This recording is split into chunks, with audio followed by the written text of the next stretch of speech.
Geza accuses Mnangagwa of bribing army commanders. Pazvipere mushe tona panguva inoi. Yesterday people have heard Bombshell Geza achinyatso kutaura aiwa akasimba akagwinya achiti mutungamiri wenyika panguva inoi ari kushandisa bribery achibraiba macommanders aiwa emauto kuti vakomana vasamira pachokwadi.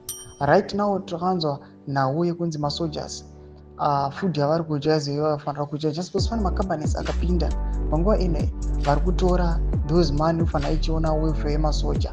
Panguva inoi yatikuna nhau dzidzoramba dzakatsikirirwa nokuvhara tsana muda masvika budanyirwa pana bhobho subscribe or like on the bell icon. TV na mzimu ai pana panoposta chiti wo blessed Geza accused Mnangagwa of bribing army commanders. Why are some army commanders silent while Emerson is looting state funds at will?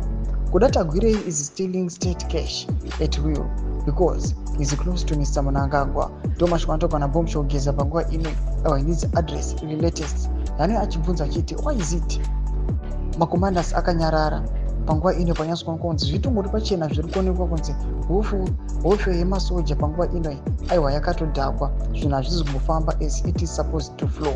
Panguva inoi kunoonekwa kunzi vana Kudata Gwirei panguva inoi vari kucollecta cash mathousands nemabillions ari kuonekwa kunzi vari kuuya vachitora each and every day aiwa from taxpayers money panguva inoi, but these guys vanoramba vakanyarara. Chitiko chatiri kuona kuti right now Bombshell Geza aashwa macitizens akati don't worry vagari munyika yeZimbabwe, this is security forces panguva inoi they are taking action.